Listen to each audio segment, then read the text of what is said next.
Okay. So today we'll be discussing about the decision making in Python, which will basically make use of the loops like for loop, while loop. And this is one of the really major and very really important aspect of any programming language. Whatever programming language you do, loops are a really important factor in those things. So before proceeding on with loops, I would really like you guys to like get thorough with whatever we have learned in like previous lectures, because now you will be making use of those things more frequently while using the loops. So now what happens is sometimes in Python, when you are writing a particular code, there are sometimes that you have to make a particular decision, or to give like, that decision has to be a user defined, because Python is a machine language. It can't make decisions on you. So the decision has to be given by the user in the form of a certain like conditions. So those will be like conditional statements that will make use of the loop. So like if condition or else condition, if A is true, then B should happen, or if B is true, then A shouldn't happen, or if A is true, else if A is false, then B will happen, or something like that. Right? So these are the decisions that will be like user defined, and these decisions will be what will be making Python run those loops based on whatever. Okay. So basically, what decision is a basically program. So in real life, whatever decision you choose, that's based on your like experiences. In a programming language, a decision that you make is basically a set of codes or a particular program that will guide the whole script of your Python script to give you a set of output depending upon what decisions you are taking. So, for example, you are at a crossroad. Let's say you are at a crossroad, and then it's up to you whether you want to go to the right hand side of the road or to the left hand side of the road, and that will depend upon certain things. For example, let's say you want to go to a particular ice cream shop, and that is on your right hand side of the road. So that ice cream shop is what is guiding you to take the right direction of the road. So in the same way, in a Python, before running any kind of program, you first have to understand the logic behind that particular program. So let's say if someone asks you to write a program and to run a list of prime numbers, let's say. So you can't just go and start off with writing the codes as it is. You first have to have a certain basic understanding of what prime numbers are, and what is the mathematical like definition behind the prime numbers, and how those prime numbers like actually you get how those prime numbers, right? So once you have those basic logical understanding behind the mathematical terms, then you can convert those mathematical definitions into a code, right? In the same way, you can do various other tasks, not just related to mathematics. It can be, let's say, a particular string or a particular list, and to select one item or one element from that list or a string, you have to have the basic understanding of how those elements will be like used up. So for example, to access a particular element in a string, you will use a square brackets, or you will use a square brackets along with the colon. So those are the basic understandings that you should have before proceeding with the loops and other things, right? So there are different kind of loops in Python where you are running any kind of codes, and those there are basically three main type of loops, which are known as for, while, and if, or nested loops. And in between those loops, there are certain kind of statements. So first we will be looking at the basic statements. What are the statements that actually guide the loops? And then we will be looking at the more bigger aspect of how those loops function. So there are basically three types of statements that are actually involved in any kind of loops that you run, whether be it a for loop or a while loop. If statement, if else statement, and the nested statements. So we'll be looking at each one of them individually. So if statement basically says that if something is true, then this might happen. Let's say you say that if today is cloudy, then it might rain. So that is what a particular statement is, right? So before writing that statement, you have to first understand what the logic, how the logical reasoning happens behind a statement. So let's say you start off with defining a particular variable here. So you have defined any kind of variable, whatever you want. It can be a string or a loop, whatever you have, or an integer value, and then you will write the expression. So the expression here basically means your statement, that is what you want to achieve, right? And then you will give the final statement or the final output. Like here will be your expression of the statement, that is the if statement. And then when you run the loop, so the Python will start off with your variable. So it will first see whether the user has defined or given me a variable with a valid value or not. Once this thing is true, once this thing, Python recognizes this thing, then it goes to the second step. The second step here will be to understand what the expression user has given Python to. That is whether the if statement, this is here is particularly what your if statement will consist of. Then it will understand what the condition is. Now, if it says that, okay, if it understands that the condition is true, then it will go in the if loop. Then it will go inside the loop, and then it will see what the user has given the statement to be printed as. Once it considers this particular statement, once it runs this statement, then it will give you the output, and then the function will stop. So this is where your if loop will end out.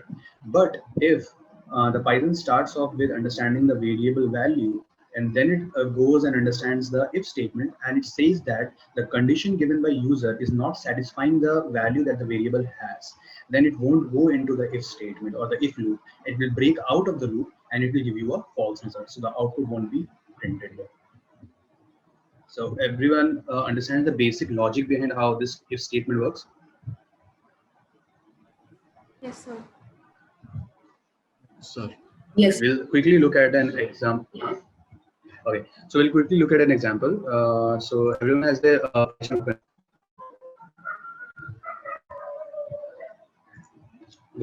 So here's a basic example. So let's say you define a particular variable as, let's say, a value of 15, right? It could be anything, and then you give us if statement. So you write if. Now in PyCharm, whatever inbuilt function you write, it automatically gets colored to indicate you that it is an in function, right?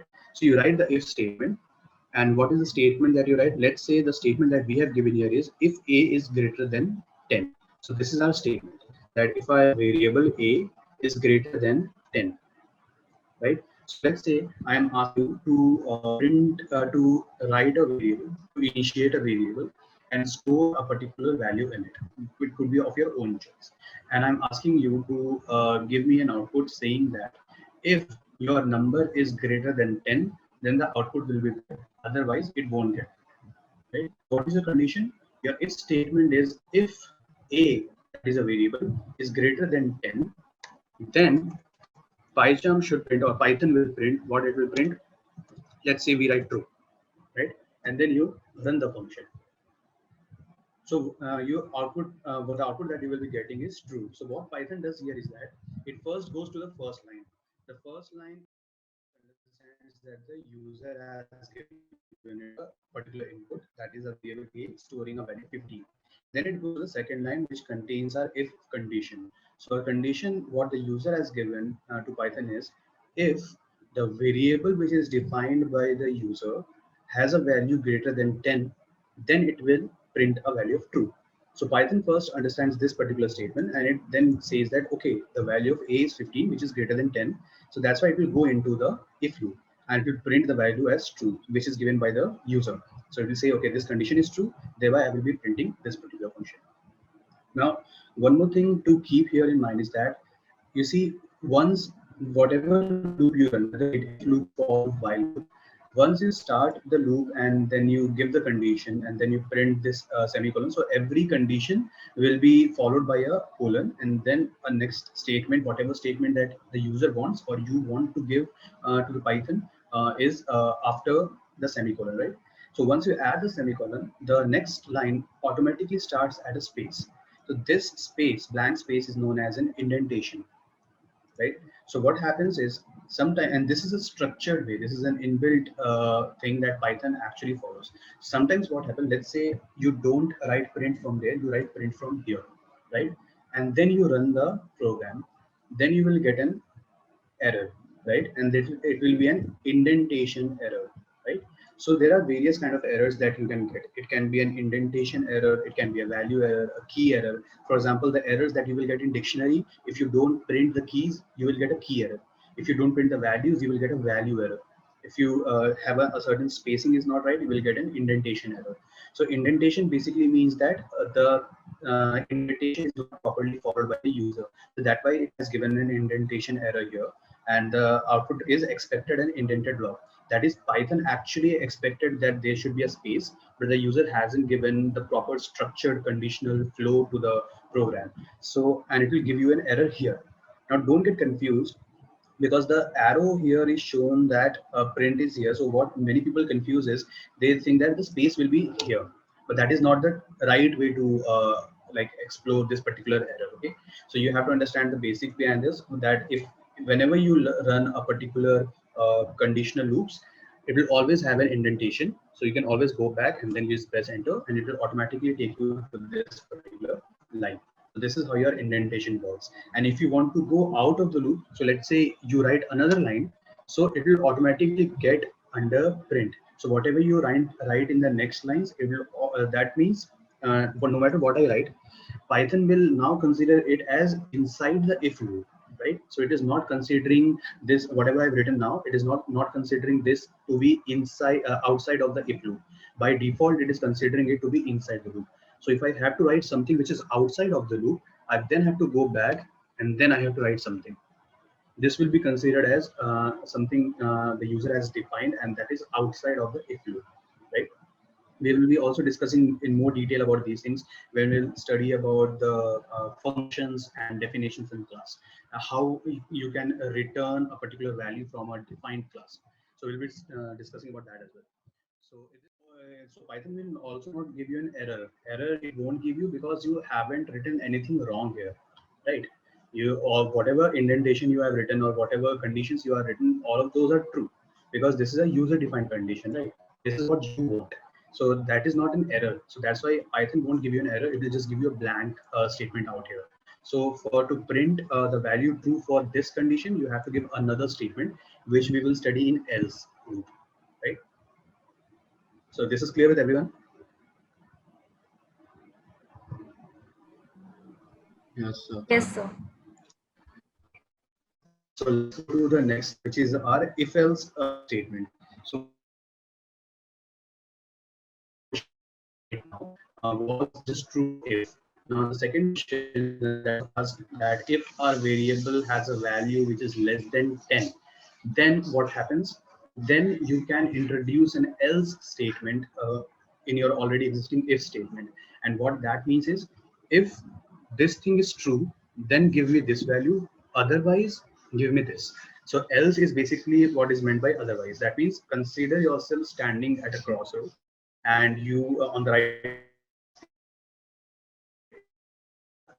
the condition is, if it rains outside, I will go and get an ice cream, otherwise I'll go and get a chocolate, right? So your condition is if it rains. So the Python will first see whether it is raining today or not. If it is raining today, then it will say you, okay, go to the ice cream shop. But if it is not raining today, it will say you, okay, don't go to ice cream shop, go to the chocolate shop, right? So that is how an if else statement works. That is, if it's true, then this will happen, otherwise this will happen. So you have given a second statement, that what if the first statement is not true, then what would I do? So it will give you a second statement, okay, do this thing then. So this is how it starts. Same in the same way, you have to first start with a variable, and then you will find an expression that is your statement for the if or if statement, and then so this expression will be your if statement expression, right? And then whether the statement is true or not. So if the condition the user is true, then it will go inside the if loop, and then it will run whatever instruction the user has given Python to run, and then it will give you the output. If this condition is not true, if this condition is false, then Python will go and to the other outside of the if loop, and it will say, okay, if this condition is false, what should I do? Then another statement will be given by the user, that if the condition is false, go for this statement. So Python will run this statement, and then it will give you the output, right? So we can see it, for example, let's say we take this particular example, we have two variables, and if let's say we are comparing, or even in this condition also we can say, let's say we have a equals to 5, and our first condition is if a is greater than 10, then we will print the value as true, else print false. Now see, I haven't written this else inside the if loop, right? Because then what happens is, it will keep on iterating loop within the loop, right? But I don't want that, because I just now have only two conditions, whether it is true or whether it is false, right? So you can't include a false statement inside the true statement. You have to get outside of your if loop. Then only it will function in that way, right? So that's why I've written the else outside of the loop. And how do I get outside of the loop? Is like as I already told you earlier, that if this was the condition, what this will do is that it will first run the if loop, and then it will keep on repeating the else loop inside the if loop. We don't do that. So to get out of the loop, you just have to close the indentation here, and then it will run the outside loop. That is, if this is true, then it will print true, or it will print a false. So when you print it, you will get a result as false. There is that like the Python recognizes the first condition given by the, that is the if my variable is more than 10, then print true. So Python first goes to the statement and it says that it understands this particular statement, and it say then it sees that okay, the variable storing the value is 5, which is less than 10. Then obviously this condition is not true, so it won't go inside the if loop. It crosses the if loop and goes to the else loop, and the else loop is false, so it directly prints you the result as false. Okay, so is this clear with everyone? Yes, sir. Yes. So sometimes also what happens is there is another type of loop that you can use, is known as, let me just, it's known as elif. What you do is that let's say there's a variable a and it's storing a value, let's say 100, right? And then you can give certain conditions. So what is the condition that you are given?